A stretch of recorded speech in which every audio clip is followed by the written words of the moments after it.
Welcome to CPE Voices, our series through which we present insightful discussions among industry thought leaders, moderated by our editorial team. During today's outlook for 2024, we'll be addressing key questions that may be top of mind as we head into the new year amid a shifting economy. I'm Suzanne Silverman, Editorial Director of Commercial Property Executive, and I'm here today with four leading industry experts. Jamie Woodwell, Vice President and Head of Commercial Real Estate Research at the Mortgage Bankers Association. Sabina Reeves, Chief Economist and Head of Insights and Intelligence for CBRE Investment Management. Randy Blankstein, President of Net Lease Advisory Firm, the Boulder Group. And Michael Underhill, CEO and Chief Investment Officer at Capital Innovations and the current president of the Alternative and Direct Investment Securities Association. We're recording this session and it will be available for later viewing. In addition, we're going to leave some time at the end to answer your questions, but please feel free to submit them at any time during the webinar. And thank you to those of you who submitted some in advance. We'll try to get to as many as possible. So let's set the stage before we get into details. My first question being, how do you feel about the real estate market's response to the Fed's strategy and the current rate of inflation? And Michael, let's start with you. Hi, Suzanne, ladies and gentlemen, wonderful to see all of you. When we look at the current market response to Fed strategy, we put together some numbers and scrolling through all of the different data points, you look at apartments, roughly 95% are occupied in the US. European apartments are full. There's only one real asset class that we've seen significant impairment, almost permanent injury. It's US office space. And when we look at it, office outside of the US everywhere is solid and full. When we see the current environment and what's going on with inflation, I think there's a negative impact. And there are concerns around the rate environment as well as inflation remains sticky. So I think right now there's a prevailing sentiment. The next 10 years are going to look drastically different than the last 10 years. All right. Does anybody have anything to add to that? Response to the Fed strategy, current rate of inflation, or anything surrounding the current marketplace? Okay, so let's look forward to 2024. Sabina, can you give us your outlook for that and how you expect the CRE industry to perform? Absolutely. And maybe my answer sort of builds off what Michael said, commensurate with our view that inflation is going to be pretty sticky and it's going to be harder to get that last mile of inflation back down to the Fed's target. We think interest rates are likely to be higher for longer. And so our sense is that 2024 is going to be another pretty challenging year in capital markets and debt markets, and that it's going to be hard with deal volumes low to get price discovery and for appraisers to really move those valuations to a market clearing price. So I would imagine capital markets will be tricky. That said, we are more than halfway through the repricing on our view, ex-office. So hopefully that should start to see people start to look at coming back into the market as they start to see value emerge. On the leasing side, I think absolutely in line with what Michael said, in the sectors where we have strong conviction, so all the living sectors and logistics, we're actually seeing pretty healthy occupier markets. I mean, maybe that incredible froth that we had in logistics, that really super normally high rent growth and vacancy rate has sort of corrected a little bit, but they still feel pretty good to us. So that I think continues into 24. And as for office, I think it's just a tale of whenever someone renews, they're taking less space because of work from home. And we've seen that technological disruption hit retail. It's now coming to office. And, it's going to take a few years for that to unwind. What I think is even more interesting, though, is when you look at the development side of CRE, with volumes now so low, and the debt availability to finance it so difficult, we're setting ourselves up for quite a nice maybe 27, 28, where we have quite a shortage of really good quality space. So maybe challenging in 24, but at least starting to bottom out on the capital market side. Okay, Jamie, what are your biggest concerns right now? Yeah, it's a great question. I think for thinking about concerns, maybe our focus was concerns back a year and a half ago when we started to go into this real slowdown, and maybe the focus now has shifted from a lot of the concerns, which as Sabina just sort of ran through, they're now sort of on the table, and I think folks are pretty aware of what the things are to be concerned about. So the focus really shifts to that question of the logjam that we're in the midst of, and what breaks that logjam, and when that logjam breaks. I think a lot of it has to do with what has already been touched on, some of the uncertainty that's out there, and just uncertainty around some property fundamentals and where they are for particular properties or property types, uncertainty around property valuations and where they may be and where they may be headed, and then uncertainty around the price, whether it be the price cost of financing or other costs. And back to the Fed policy question, it's brought a lot of uncertainty itself. And so I think the hope is that over the coming months, quarters, we start to see through some of that fog, get a little bit more certainty, whether it be on what's happening with office fundamentals or other property types, where valuations really are, what might be the future interest rate path. And as that sort of lack of fog sort of comes through, hopefully that breaks through that logjam and starts to get people acting again. Does that sort of make some sense? Yes, I think so. Thank you. Does anybody else have concerns beyond what Jamie just expressed? It's a good summary. Randy, what are you hearing from clients right now?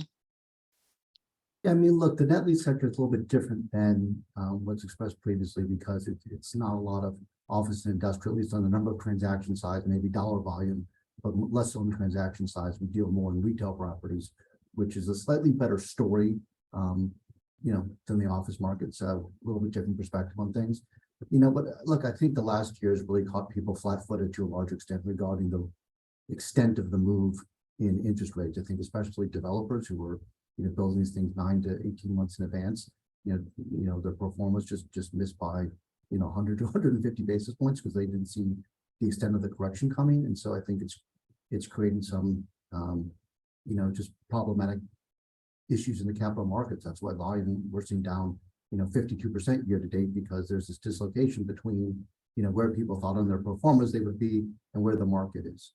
And again, I think that the market is waiting on the Fed to show some clarity. I don't think we need to have lower interest rates from here. I think we need some stability and some signs from, the Fed that the amount of raises coming is minimal, or we're closer to the end. And again, I think people just want to kind of hit a plateau range. So there's a stabilized environment to invest into. Very hard to invest into an environment where you believe interest rates are going to be higher 3 to 6 months from now, and thus you believe prices are going to be lower.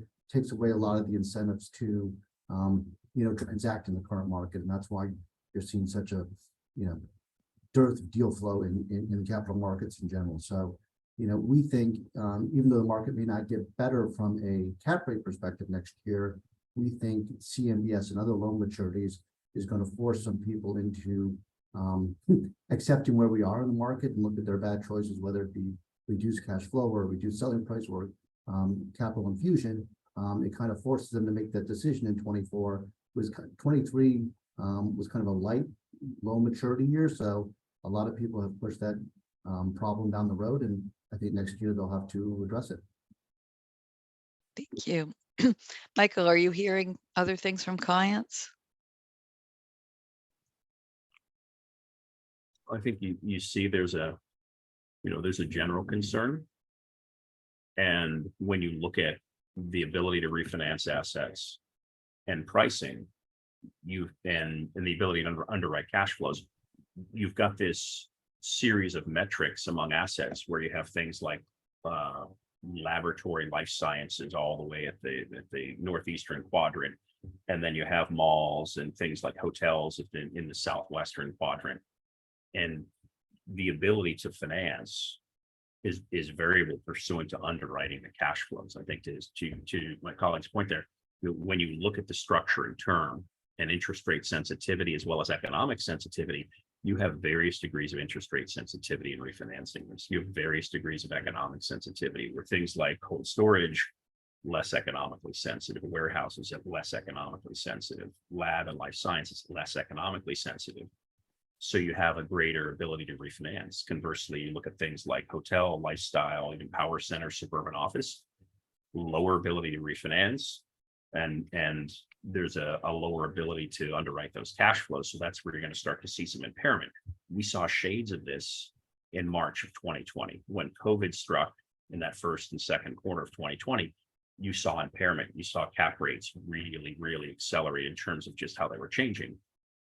That gave us a little bit of a view into potentially what could occur in a higher for longer rate environment with sticky inflation.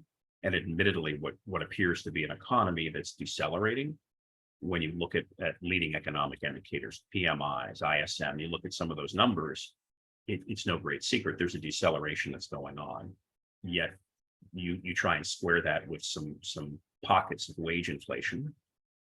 And then at the lower socioeconomic strata, you're seeing less wage inflation. So you almost see a stagflationary type scenario that could be playing out here real time over the next 1 to 2 to 3 years.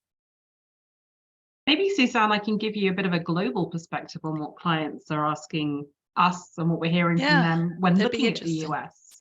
Because we have a lot of Asian and Pacific clients who come over to the US and European clients as well. And I think when I speak to my US colleagues, because you're in it and you're feeling that interest rate volatility and when are we going to get to market clearing prices, it feels very dire. But if you're an APAC or a European client looking at the US, you actually see big advantages. You see a CRE market that still has great demographics, that's quite far away from some of the geopolitics that we're dealing with in the wider European region, unfortunately, and a CRE market that contains some of these specific property types, such as net lease, such as single family rentals, medical office, life science at scale that you can invest in. So that all looks attractive. And one of the bigger questions I hear from clients pursuant to that interest rate question is, when will I be able to afford to invest in the US? Because right now, the foreign exchange hedging costs are killing me. And that will very specifically be a question from Japanese clients, Korean clients, but even people in the European areas. So I think maybe it's an interesting point of view for you guys that there are people who view the US actually as pretty attractive, and often, especially if they're sovereigns, they're not using credit to invest, they're equity investors. So really for them, it's a buying opportunity right now as the market's thinned out of the debt-backed investor, but the hedging cost is absolutely killing them. Thank you, Sabina. Yeah, it definitely puts things into another perspective, doesn't it? Certainly there's always been a lot of foreign investment in the US, so it's always good to look at what's coming and how that's going to balance out. It's an important aspect of the investment market.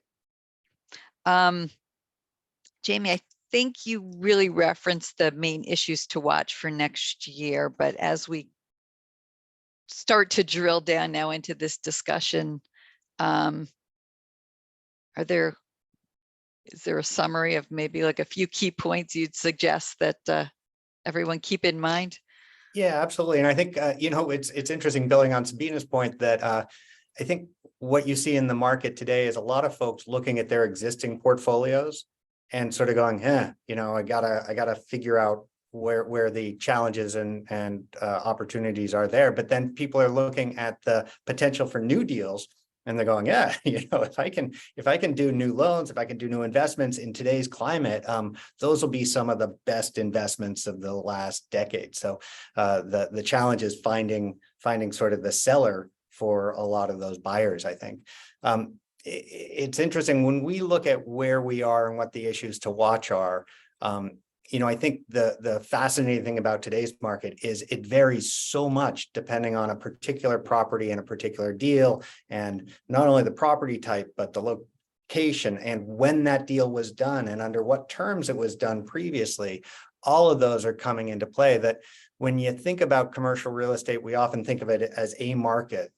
And the thing we've been focused on is that really commercial real estate sits at the center of 3 separate markets. There's the space markets and supply and demand for space and what's going on with sort of fundamentals, whether it be an office or apartment or industrial or retail. And those are all very different in different locations. Second market is the equity markets, and sort of where are investors' heads, and what are their alternative investments, and therefore where are cap rates and where are values. And then the third is the debt markets. Commercial real estate is incredibly capital intensive. So sort of where interest rates are, the availability of debt, all of that matters too. And sometimes something will happen in one of those three markets and it'll sort of throw us all for a loop. And right now we've got big shifts going on in all three of them. So everyone in the space has to be doing three-dimensional chess for each deal and each property on sort of what's happening with the space markets, where are valuations for this particular asset, and then what's my debt and how different is that from where it was before. So I think one of the both opportunities and challenges of the coming year is that every deal is going to be in a slightly different position on those, and that people with real knowledge and experience in the markets are going to have phenomenal opportunities to work through that, to figure out what the best opportunities are for a given asset or for a given bucket of dollars to invest. So let's talk about each of those areas. On the leasing side, what industries are offering the greatest growth potential? Because it is property specific and deal specific, but ultimately industries that do tend to, so at least certain industries tend to group themselves in certain markets, so they do have a larger impact on those markets. What are the industries that offer the greatest prospects right now? So I'll do a quick one and then would love to hear others. I think when we run through the major property types, it's sort of interesting. If you look at office, there's clearly a lot of hesitation going into office, and just sort of figuring out where things stand there. I think CBRE and others have been doing a great job of starting to figure out how to identify office properties that one should be less concerned about and those that one should be more concerned about. And it's interesting, that's what happened in retail just over the last couple of years, where you go back 2 years ago and retail was in that position where just sort of the entire sector was painted with a broad brushstroke and a lot of reluctance. But people figured out, wow, grocery anchored, I'm so happy to be putting money there. So those are in really interesting places. And then you look at multifamily and industrial, and they're sort of going through some similar changes, where for the past number of years, there's been just incredibly robust demand and very little new supply coming online. So we've seen rapid rent growth. Now we're seeing those come into a little bit more balance. So we probably won't see what we've seen the last couple of years of that just really very, very strong, historically strong growth. But that doesn't mean that it's necessarily in a non-growth mode either. But would love to hear if others disagree on that or have other thoughts. I mean, I'm happy to jump in on industrial, because I think that to me is the fascinating one. All our eyes are focused on offices getting hit by technological disruption, but I think something equally powerful is going on with industrial tenants. And they are the growth sector, right? But they're now dealing with robotic sorting and packing. They can pack 20% more goods into their building. And that's totally changing the specification of what they need from that, what we used to think of as a very simple box. They need thicker floors, they need ceilings that can take solar, you've got to think of EV charging. So I would suggest to the people on the call, like, yes, we're focused on office, but in your peripheral vision, you should start looking at your holdings and what you're buying and think, is there any functional obsolescence in that industrial I hold? Because we all loved it, right? We bought everything, and the cap rates on the older and the new are really compressed to quite supernormally low levels. And I do wonder if in that sector, you're going to start to see more discrimination and a widening of that premium by the vintage of that stock, and whether it can keep up with how those tenants are going to be using it. So absolutely the most growth potential, I think, but certainly also a risk like never before of having stock that can't quite keep to the quality of what people want from it going forward.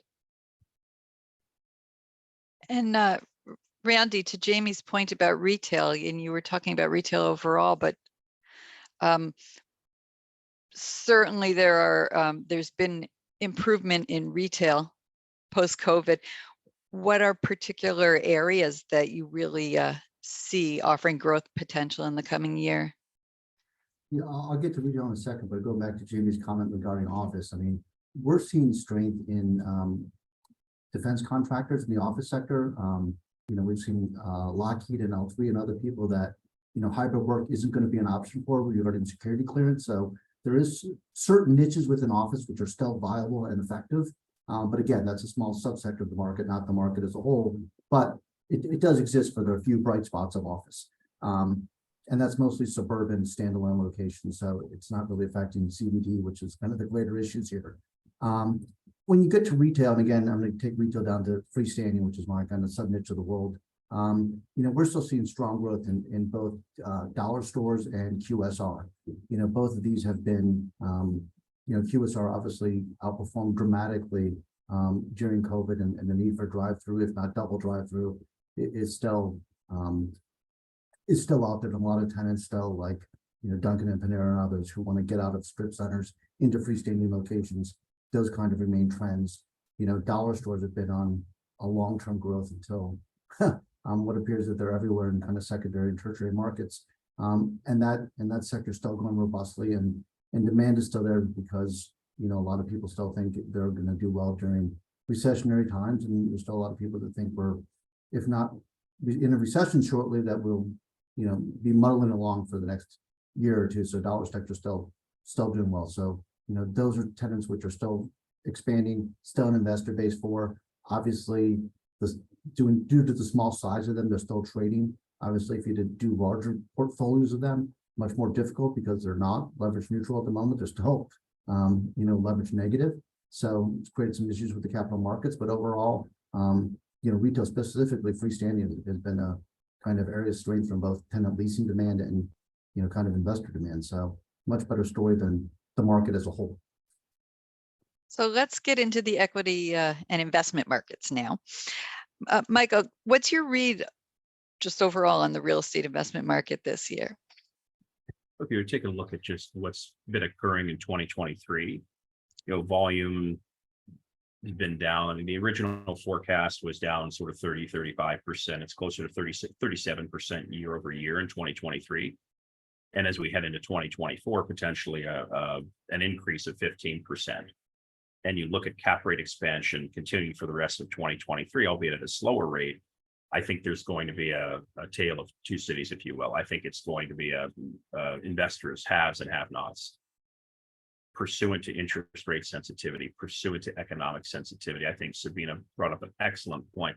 When you look at the markets being driven by large sovereign wealth funds and some of these larger institutional investors, it's country, it's currency, and regulatory environment. And I think if they can get past the US and its currency, and then they look forward into look down through into a regulatory environment, they can see the stability of the marketplace, and then be able to come in and provide capital where there may be not asset distress, but financial distress of the seller, where all you have to do is take a look at markets like San Francisco.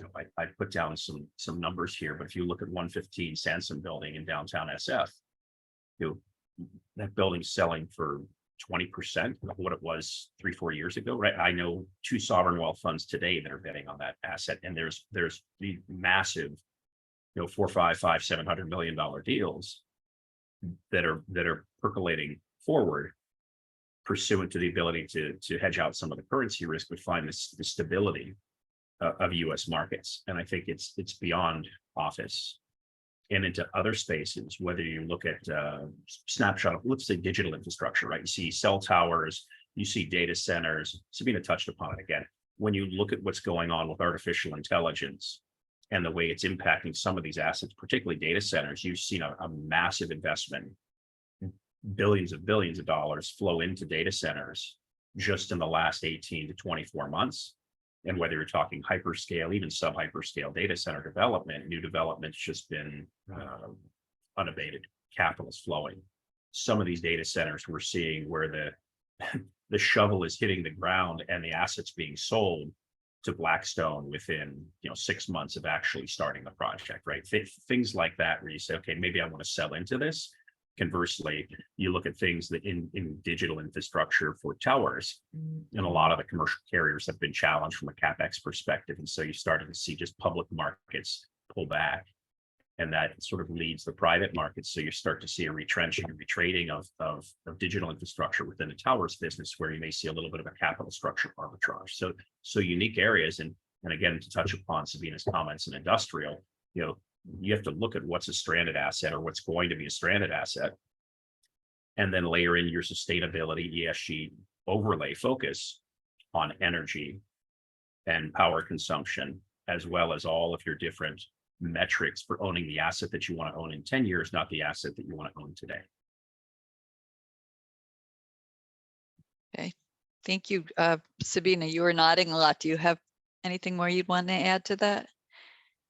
Maybe not, but I just think that, I think it's a very clear outline of what you should want to own. And this idea of investors are going to buy right now where they can buy tomorrow's price today. So that could be because they are an equity only investor and they can get that extra 5% off the price because it's a seller that's motivated and they don't need the debt to do the deal. Where we're seeing the most interest is people entering the market through secondaries. So they're taking out a position in a fund structure where the underlying assets are great, the operator's great, but there's something wrong in that capital structure and they can get tomorrow's price today. The arbitrage in the listed market still looks attractive. So there are lots of ways to get to tomorrow's price today that look attractive when you're in the right underlying sector.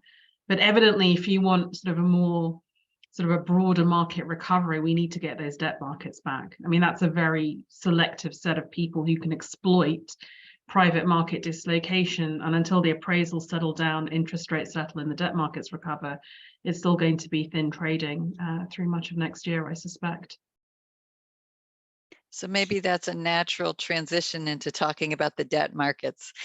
And just to stay with you for now, Sabina, how much distress do you expect to see in the market, in the debt markets, or due to debt, and in what areas? In all honesty, especially when we saw those bank issues in March of this year, I thought there would have been more by now. Mm-hmm. And I think it's just that natural case of seeing how long it takes for these issues to work through the system. So we know that quietly people have been handing keys back to banks, particularly on big legacy offices.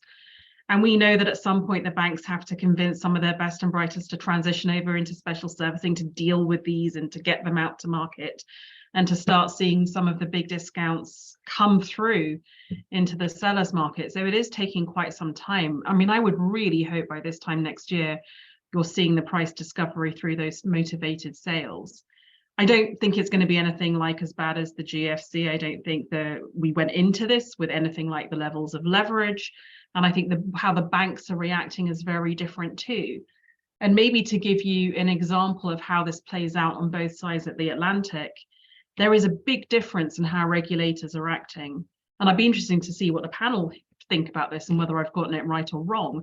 But the impression I have from Europe is that the regulators are being harsher with the banks here and saying, look, we need you to get through some of these issues with your borrowers and churn through these. Like, don't extend and pretend like in the GFC. Let's actually work through this and get to a market clearing price. My impression is that even in the wake of what happened in March, the regulators here are saying to the banks, look, we do want you to deal with this, but we don't want to make what's a problem for commercial real estate offices a problem for the systemic, the banking system systemically. So it feels like there's more of a collaborative approach on this side of the Atlantic. But I'd be curious to see what others think about that impression that I have. Yeah, I mean, it's interesting. We do a survey of loan delinquencies every quarter, looking at servicers and what they're reporting to us. And it's really interesting if you think about where we are in terms of the stress to the commercial real estate markets. Hotel and retail went through it back 3 years ago. That at the onset of the pandemic, within a month, the delinquency rate spiked on hotel and retail properties. And they've been coming down since then. It doesn't mean that they're in a great place. About 5% of the balance is delinquent as of the end of September, but much improved from what we had seen before. So most of the properties there that we're going to run into certainly operational challenges have already been stress tested by that. We just this last quarter saw for the first time office delinquency rates exceeding those of lodging and retail for the first time. So they just in the last 2 quarters have started to turn upward. And multifamily and industrial, their delinquency rates are still really low, down below 1%. You can look by capital source too, and slight upticks by the different capital sources. But I think the interesting thing, the sort of most interesting thing is that the delinquencies haven't really flowed through to the degree that folks might expect. The office, it's a long-term asset, long-term leases, long-term mortgages. So that'll start to, we're probably not through that yet. But I think back to that bank point, we've seen some really interesting things in the recent bank numbers in terms of stress, where the larger banks are really working to get ahead of their office loan challenges. If you go to any of the major banks' quarterly earnings, usually you don't hear about commercial real estate. Many of them, it's page 5 or page 13, and there will be a breakout of what their commercial real estate holdings are. And they go to great lengths to sort of show how much commercial real estate is of their total assets and how much office is of that, to sort of put it in the right context of how much stress this could cause to the institution as a whole. And so you've seen those institutions, those larger ones, really getting ahead of challenges that they may be seeing in their portfolios. Smaller banks, you haven't seen either an uptick in delinquencies or an uptick in charge-offs. And I think the interesting piece there is that those banks tend to have very different types of assets. If you look at the average loan size for a life company loan or a CMBS loan, it's $38 million. If you look at the average loan size for a bank-held commercial mortgage, it's $3.9 million. So that's a very different story of what's been happening in that part of the market than I think a lot of the headlines you'll see. So it's a really interesting piece, sort of marking the stress, but I think so far we haven't seen the stress that I think a lot of folks would have expected. And Jamie, how do you see debt availability affecting the market in the coming year? Yeah, I mean, I think the question of debt availability is a really interesting one, because I talk to lenders, and there are a lot of lenders out there really eager to make loans on properties that will support a loan in today's environment. And so when you think about that, right, the old saw is that a good day for a lender is when they get the money back that they lent, right? There's not a lot of upside to that. And so you think about today's environment, they need to look at a property that's looking for financing, and they need to make sure that it's going to support that loan and that the value's there, that the cash flows are there. And I think what you're seeing, even more than sort of maybe concern or tightening of underwriting by the lenders, is a lack of demand from borrowers. So that's what's the real driver behind a lot of the fall off in mortgage production activity. If you look at the Fed's Senior Loan Officer Opinion Survey, it shows that in their sample of bank loan officers, about 2/3 said that they were tightening commercial real estate underwriting standards over the last quarter or so, but you saw 3/4 saying that they saw a real fall off in demand. So when we look at that production on the mortgage side, I think it's really driven by the fact that with what's happened with interest rates, with what is out there knowable about property values, really there's been less demand and fewer properties that are coming in that really sort of make it over the bar to get financing. Then there's an issue with lenders really saying, we're out of the business, we're not looking to lend right now. Does that make sense? Maybe it's just that the debt costs aren't accretive, right? So even if you're buying something think a lot of people were thinking, hey, I'll buy it now, and in 6 months' time, when interest rates come down, I'll put some debt on, and that didn't really work out. Jamie, are you seeing much impact of Basel III yet on capital adequacy and people, I can't lend as much because now I have to keep more capital against that loan, and it's hitting commercial real estate harder than other sectors? Yeah, I mean, that's a concern with the Basel III endgame. It looks like now the regulators are going to give more time for comment on their proposed rules that came out on that, and there will be an implementation period. I think the concern is that once they come out with the final rules, people will feel they have to implement, and they'll be held to that standard. So there is concern on that. I think when you look at the commercial real estate elements of that, there are some that are actually positive when you're just focusing on commercial real estate, but in the broader context of the rule, to the degree that's forcing banking institutions to hold more capital that isn't really necessary, definitely the concern that's going to suppress lending writ large, and that'll impact the commercial real estate world as well. How do you see do you see investor interest shifting toward the debt markets? And Randy, maybe I'll start with you on that one. Yeah, I'm going to kind of answer two questions at once, because there's also a Q&A question I was scrolling. From Micah talking about liquidity in the 1031 market, which rolls into the debt question.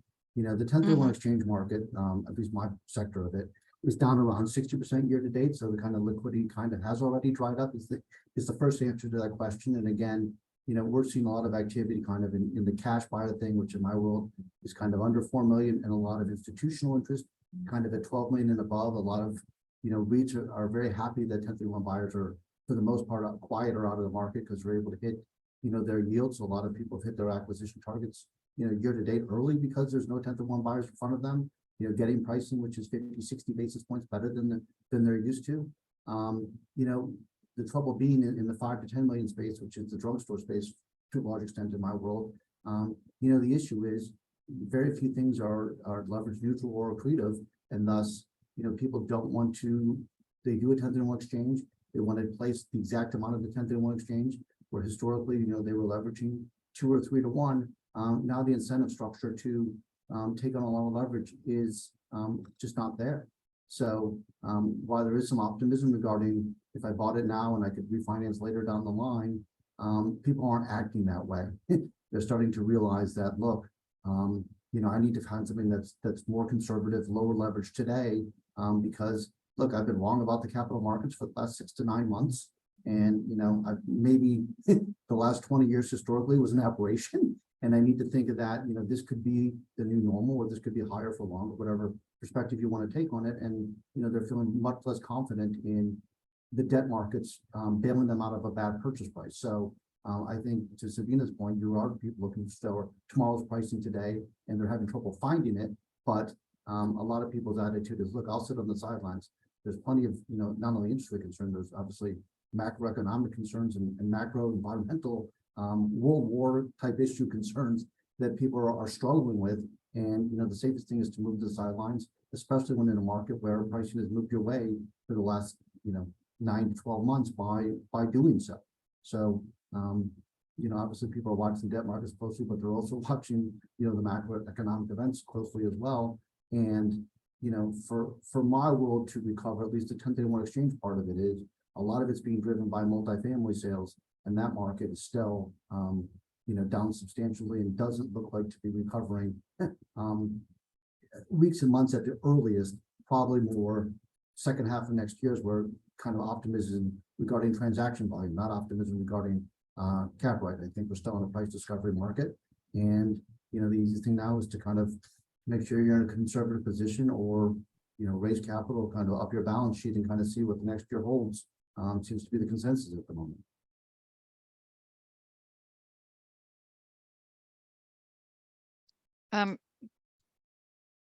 Jamie, in underwriting, what assumptions are being made for rent growth 3 to 5 years out? So I guess now let's look a little bit further out.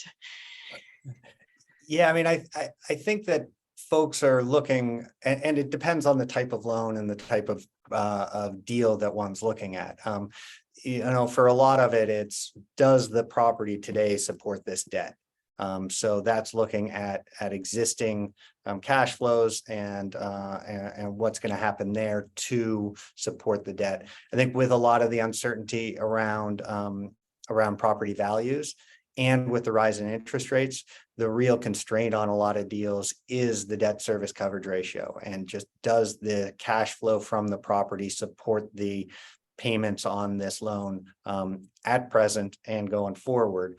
I don't think there's a lot of expectation or a lot of focus on future rent growth when one's underwriting a deal right now. Certainly, if one is looking at a bridge loan that's looking to reposition a property, that would be built on the fact that that property is going to be in a different place. But I think even there, we're seeing less of that activity today than we have in the past.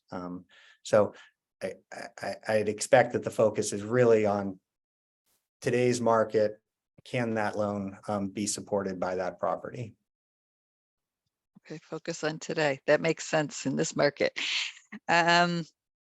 Michael, what's your advice for managing capital markets uncertainty, and how do you think investors should manage their portfolios over the next couple of years? Yeah, I think there's a couple different things. From an LP perspective, you can look at whether you're endowment foundation, public pension fund, sovereign wealth fund, right? You see various buckets in which we've been through a significant amount of private equity investment over the last 12 to 15 years, particularly in hard assets, real estate, infrastructure, things like that. About 2 or 3 years ago, the phrase golden age of private credit sort of arrived on the scene, maybe even 4 or 5 years ago. But it was COVID sort of masks a couple of the years there. But private credit and hard assets are like a match made in heaven. And so you're seeing multi-billion-dollar funds that are being raised, but you're seeing, more interestingly, LPs are focused squarely on having private credit within their asset allocation model, and whether they're managing for income as an outcome, are they managing for downside protection, or they're managing for growth. They have these range-bound allocations of up to 30% in alternative investments, alternatives being private equity, private credit, private real estate, private infrastructure. Private credit, you've seen more, both corporate as well as asset-based private credit and private debt funds that are being invested in. And there's a multitude of ways for institutional LPs to allocate, open-ended, closed-end, but you're seeing some pretty interesting deals come out there in the small and middle market. The uber large sovereign wealth funds have been parking money in private credit for 3-4 years, and just being able to not only achieve the income that they're seeking, but a lower degree of volatility with underlying assets that have a certainty of cash flow. So I think from an investor LP perspective, building out allocations, and you're seeing even family offices where they've historically had a large allocation of real estate, but now they're looking into more debt and hard asset debt to complement their existing allocation to real estate and equity. And I think that's the next logical phase in the cycle. In diversification, to your point, how do you manage through a higher for longer sticky inflation, for lack of a better phrase, volatility, uncertainty, complexity, and ambiguity type environment, right? Use that old acronym. It's diversification. It's larger allocation to alts, and to diversify away from public markets into things that are going to be a little less volatile, but things that also have a bit of a capital structure arbitrage to reduce vol, increase Sharpe ratio, increase your income component, and increase the overall rate of return for the LPs. GPs, it's a combination of both operational improvement and financial engineering. And Randy touched upon it, as did Jamie. Leverage is like a hammer. You can build a house if you're a skilled carpenter, but if you're an unskilled person, you can break your thumb. Applying leverage at the wrong part of the cycle, you can really cause some damage to yourself and others as a GP. So I think you want to be in duration, you want to be short and wrong, not long and wrong. I think you want to take a look at economic sensitivity and interest rate sensitivity and build your metrics and be a bit more conservative. Said another way, measure 3 times and cut once. Anybody else have anything to add to that? So before we start taking some questions from the audience, and I remind you to please put your questions in that Q&A tab if you've got them. We've got some coming in. Let's just touch on a couple of other things. Sabina, let's just talk a little bit about development and how that enters into this. How much development do you anticipate in the coming year, and what are the biggest roadblocks to that? Yeah, I mean, development volumes have really, as you would expect, right, fallen back. But what's fascinating to me is in the US in particular, the logistics and multifamily like development starts have just kind of fallen back to their trend level after the sort of 2 to 3 year incredible run up they had, sort of, 2018 through 21. So in a sense, it doesn't feel like a disaster. It just feels like a return to normal. Let's see what happens if interest rates do, as we expect, stay high through this year, and how far further those starts fall. As I said before, I think it is going to be challenging to make the numbers work for a lot of people with interest rates this high and with projected rent growth in some cases weaker near term. But I do think this does set us up in 27, 28 for a very interesting period in terms of supply demand. I mean, all I would say is that I would be quite bullish on development because I look at risk holistically. If I'm right, and this is a period of unprecedented technological change hitting the built environment, would I rather invest and lend on a building that's maybe looks fantastic today, has a great credit quality tenant, but is 10 years old? Or would I rather build the best in class, future-proof, smart, amenitized, whatever it is, logistics, office, retail, whatever that might be? And although traditionally we thought of development as the highest risk thing we can do, I would argue that ultimately funding that is to build an asset that will be in incredible demand from institutional investors who are very fearful of functional obsolescence across the asset classes, is potentially, for me, a more attractive proposition, which is why at investment management we do forward fund some development. We're typically a core investor, but we do think it looks attractive because we can see over the horizon of the next 2 to 3 years that there's going to be a shortage of exactly the kind of space that our tenants are going to require. Thank you. And of course, there's been a lot of talk of conversions. That's kind of the big question. What happens to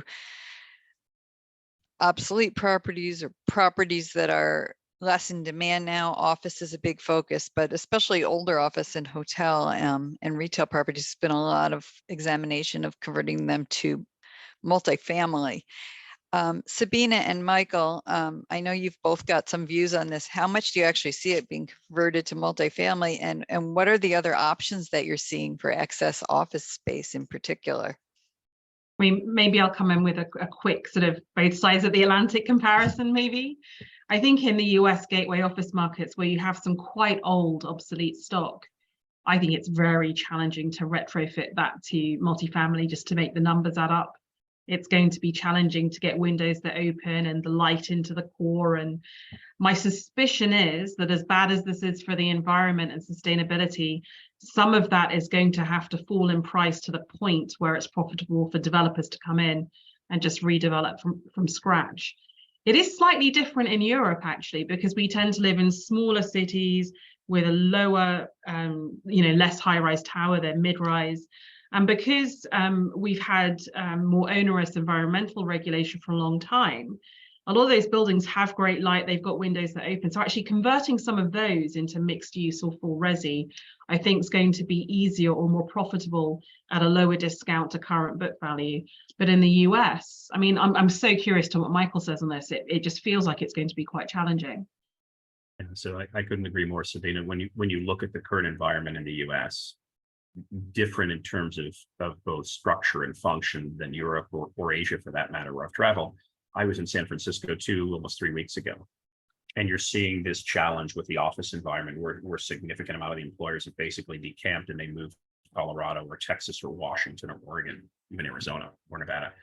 And there are developers that are coming in looking at some of this office space saying, interesting, can we execute something that's not multifamily, but something that may be a technology play on data centers and being able to house data centers within commercial office, as well as vertical farming. So there are actually two different developers that are going in doing vertical farming plays in some of these office spaces.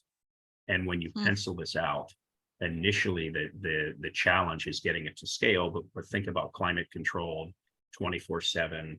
You can control not only the temperature, but the light and the differentiation of light, and then be able, as well as combined with hydroponics, higher end produce, think Whole Foods, in which you're selling produce at a very consistent manner in a controlled growing environment, and you can actually sell a differentiated product in a high concentration, high density center in which most of produce, most of the food is trucked in. So I think you're seeing some of these developers turn things on their head. But to your point, Sabina, others are saying, should we just raise the property, redevelop, skate to where the puck is going in terms of sustainable development, HVAC and energy consumption, and having the right property with the right fixtures for the next 30 years in the cycle, as opposed to try and come in and retool something that admittedly is probably a 15 to 20-year-old stranded asset. Interesting. Some different ideas there. Let's turn to some audience questions now before we run out of time. We've only got about 10 more minutes. I have a question. The capital stack is the structure of all capital that is invested into a company. How will lenders impact the capital stack lending? I mean, I'll take a crack at that. One of the great things about commercial real estate is that because of its stability through time and other things, it's been very easy to leverage it, right? That there's $4.6 trillion of commercial and multifamily mortgage debt out there on commercial properties, and across a whole variety of different types. So that debt is a really important part of the capital stack, and really always has been, and is sort of foundational to valuations and the ways deals get done. And I don't think we'd expect that to change. That, in some ways it's a governor on many of the other elements of pricing and valuation and getting deals done, that relatively conservative view that a lender would have. But, to that point, you look at the lenders who are out there, and the market has changed, right? Interest rates have changed, values may have changed. In some cases, cash flows are changing. And so the debt is adjusting to that. But I think that's part of an overall adjustment that's also taking place in the other parts of the capital stack all the way up. Okay, thank you. With regards to commercial real estate valuations, if values do decline due to rising interest rates, low demand, slow bank lending, what do you estimate the average year-over-year decline will be? Who can take that? Yeah, so I'll say that we do a forecast of mortgage originations activity from one year to the next, but we don't have a breakout for where we're anticipating values might go. I would say that that's going to be very dependent on where interest rates go, not just because of the debt portion of the capital stack and what that brings to the value, but also sort of thinking of those interest rates writ large as a proxy or a competitor for the cap rate and where you value things. So if one can go get a 4.6, 4.7% interest rate on a treasury, commercial real estate has to compete with that. And so that's going to have an impact on values. And, we started off the call, I think, with Michael talking about some of the uncertainty about the rate path of where we go from now. And, if depending on what that rate path is, you could have very different paths for property values as well. Yeah, I was just going to say the same, Jamie. I mean, I have an amazing America's research team who do forecast all of this for our underwriting and for our clients, and it is markedly different depending on market sector, and actually more and more, whether it's modern versus legacy, so year of build and quality of build. So it's a very wide-ranging number. The only thing that gives me such hope is on our view, and we've got quite a bearish view on rates. We still think we're more than halfway through. Like we think we're nearer the end than the beginning. Fingers crossed. But I would say that, I've been doing this role for 15 years. It's the biggest variation and spread of forecasts by markets that I've ever seen. Like normally everything kind of moves together, but this in every sector, it's so wide. So you've never needed to be more discriminating about the underlying building quality, tenant quality, and really getting into the nuts and bolts of how that building functions. It's good old-fashioned real estate, right? Yeah, I think I'll add to that, just dovetailing in. When you look at the cycles, this is more similar to February 94 to February of 95, when the Fed raised rates over 300 basis points. The largest ratchet was what, 75 basis points in November 1994. Adjustable rate mortgages got hit. Ginnie Mae got hit. A lot of these structured products got hit. And we pulled some data just on capital flows and distress in the market. If you look at distress in the U.S. commercial property market, it rose roughly 71.8 billion at mid-year 2023. It's the fourth consecutive quarterly increase. And if you look at financially troubled assets and assets taken back by lenders, it outpaced workouts by about $8 billion as of June 30th. So not since Q2 2020 have you seen distress grow as much in one single quarter. And when you look at that, office assets make up roughly 80% plus of the distress added in Q2 2023. Potential distressed assets roughly around 162.3 billion at the end of Q2 2023. And there's a series of deals which we can go through if you want. I think we could talk a little bit more, but there's a series of deals where you're seeing walkaways from a 20 hotel portfolio as opposed to paying the $40 million loan. You're starting to see different foreclosures on 61 Broadway and 790,000 square feet of office space, right? And in the financial district of New York, you're starting to see some things here where the market is clearing.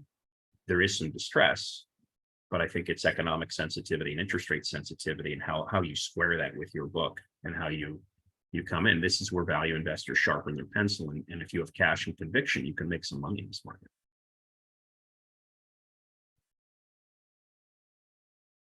I concur. Cash and conviction. I mean, you're king in this market.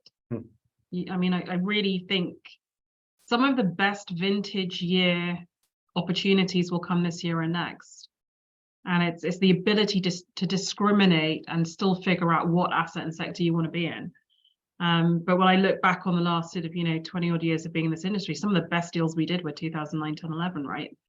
But it's having the courage and actually having the dry powder to be back in, which may be more luck than judgment, right? That you're just in that position where you've got some equity. But I really would hope some people start to find some value and get back in, because you've got to have those people in the vanguard who start kicking that market off and making a market, frankly.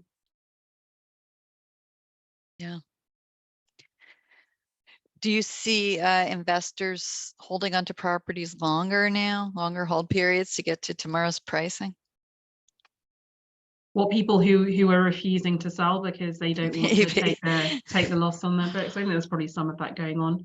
Yeah. I actually think, interestingly, and we're a predominantly core investor, that hold periods are perhaps getting shorter, or people are becoming more conscious of the need to churn. Because, and maybe it was always that functional obsolescence was a risk and high. It just feels to me it's so acute right now that I suspect there is a lot more weeding out going on and people wanting to get to market. I mean, what are you truly holding on for if you have a legacy office? How much better is it truly going to be in 3 years' time than it is right now? I'm not sure. I think Sabina touched on this earlier, but secondaries, and if you look at real estate secondaries, there's a huge volume that's transacting right now, and it's by sector, by property, by geography, and that will, in vintage year, that will delineate what I would say is the valuation or discount to NAV on these secondary opportunities. But there's tens of billions of dollars of real estate secondaries right now that are being transacted. We see 10-15 deals a week. I have another question. I think it has to do with maybe conversions of office properties. Will federal tax credits weigh in on decisions regarding purchase and renovating of Class B buildings? I'm thinking that's to affordable housing. Yeah, I mean, I think when you think about conversions have always happened, right? There have always been conversions, and just to an earlier point, sometimes it's more invasive to the property and sometimes it's less invasive in terms of the work you need to do to make that happen. There's sort of 3 things you need to figure out, right? There's the physical elements of it, and just sort of what do you need to do to convert this physical structure to another use. There's the regulatory and tax changes, and so to the degree there's zoning or other things that are affecting it, how does that let the deal go through? And then there's the economics of it. and sort of they're all interconnected, but changing tax incentives, giving incentives for affordable housing, that changes the economics and definitely makes it easier to deal with any physical changes that have to happen, and probably some extra powder to work through any regulatory sort of mazes that have to take place. So I think they can have an impact for some of those conversions that might be on the edge that otherwise wouldn't be getting done. Okay, well, unfortunately, we are out of time. We'll be sending all of you a link when the recording's available. We do hope that you'll join us for our next CPE webinar. And if you enjoyed today's session, we hope you'll be able to join us for future CPE Voices webinars, as well as multifamily discussions offered through Multi-Housing News. In fact, the next MHN Voices webinar will focus on single-family rentals, and it's scheduled for December 14th. Meanwhile, I'd like to thank our speakers once again for this very interesting discussion, and thank you all for joining us here today.